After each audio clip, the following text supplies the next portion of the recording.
پاکستان کی تاریخ میں نا کچھ کردار بڑے دلچسپ اور یوں کہیں کہ ایک پہیلی کی طرح ہیں، اور انہی میں سے ایک نام ہے غلام اسحاق خان کا، جنہیں لوگ GIK کے نام سے بھی جانتے ہیں۔ اب ان کی شخصیت میں ایک عجیب تضاد تھا۔ ایک طرف تو وہ اپنی ایمانداری اور سخت مالیاتی ڈسپلن کی وجہ سے جانے جاتے تھے، لیکن دوسری طرف انہی کے فیصلوں نے ملک کے جمہوری نظام کو بار بار شدید نقصان پہنچایا۔ تو آج کی اس گفتگو میں ہم اسی گتھی کو سلجھانے کی کوشش کریں گے۔ یہاں پر ایک بہت بڑا سوال اٹھتا ہے، بھائی یہ کیسے ہو سکتا ہے ایک شخص جو خود کرپشن سے بالکل پاک ہو، وہ پورے جمہوری ڈھانچے کے لیے خطرہ کیسے بن گیا؟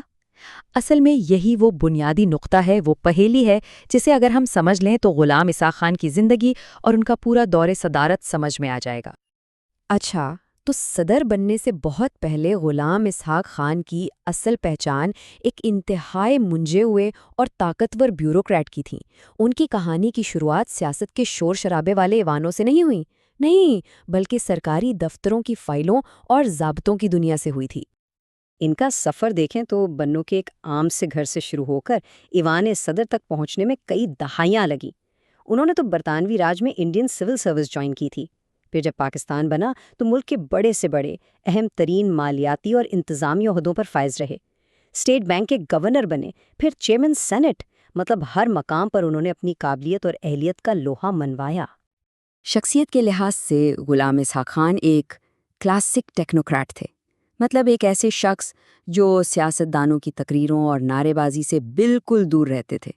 وہ ایک خاموش طبع منتظم تھے جن کی اصل طاقت تھی اعداد و شمار اور قانون کے قواعد و ضوابط پر ان کی گرفت۔ ان کا ماننا تھا، اور یہ پختہ یقین تھا، کہ ملک چلانے کے لیے سیاست سے کہیں زیادہ ایک مضبوط انتظامیہ ضروری ہے۔ اور جانتے ہیں، اسی سوچ اور طاقت کی وجہ سے انہیں دی موسٹ پاورفل بیوروکریٹ کا لقب ملا تھا۔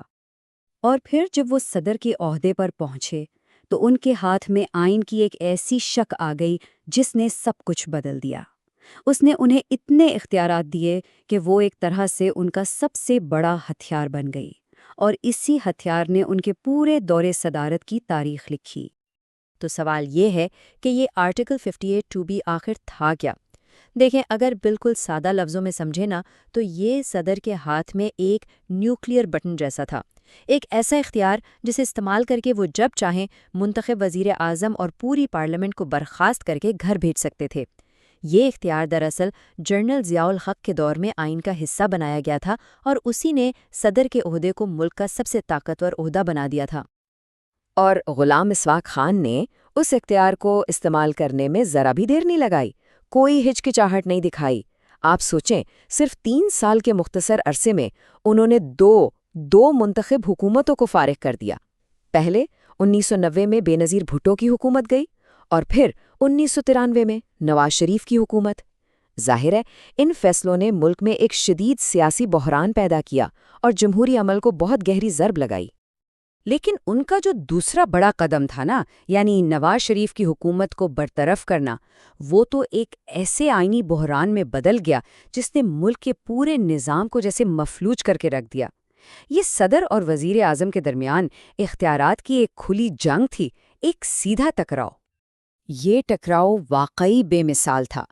ایک طرف تھے صدر غلام اسحاق خان، جو سمجھتے تھے کہ ان کا آئینی اختیار حتمی ہے، بس فائنل ہے، اور دوسری طرف تھے وزیر اعظم نواز شریف، جنہوں نے ہمت کی اور اس فیصلے کو سپریم کورٹ میں چیلنج کر دیا، اور پھر تاریخ میں پہلی بار ایسا ہوا کہ سپریم کورٹ نے وزیر اعظم کو بحال کر دیا۔ لیکن مسئلہ حل نہیں ہوا، بحران وہیں کا وہیں رہا۔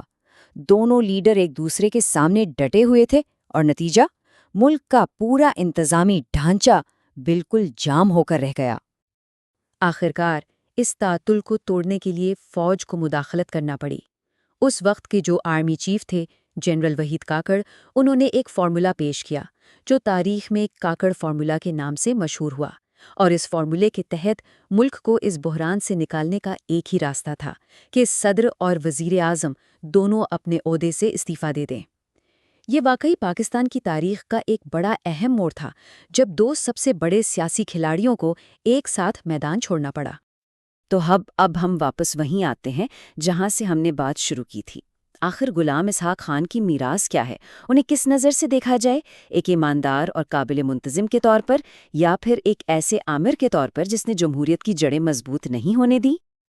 دیکھیے، ان کی میراث کی دونوں ہی پہلو بہت واضح ہیں۔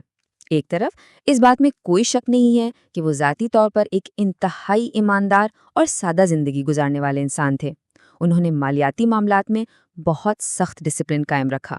لیکن تصویر کا دوسرا رخ یہ ہے کہ انہی کے اقدامات نے جمہوری اداروں کو بہت کمزور کیا، بار بار سیاسی بحران پیدا کیے اور ملک کو ایک مسلسل غیر یقینی کی کیفیت میں مبتلا رکھا۔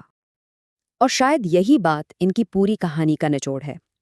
غلام اسحاق خان کی زندگی ہمیں ایک بہت بڑا سبق سکھاتی ہے کہ ملک چلانے کے لیے صرف ذاتی ایمانداری اور اچھی نیت ہی سب کچھ نہیں ہوتی۔ جمہوریت کا اصل جوہر، اس کی روح، اختلاف رائے کو برداشت کرنے اور اداروں کو آزادانہ طور پر اپنا کام کرنے دینے میں ہے۔ اور شاید یہی وہ سب سے بڑا سبق ہے جو ان کی میراث سے سیکھا جا سکتا ہے۔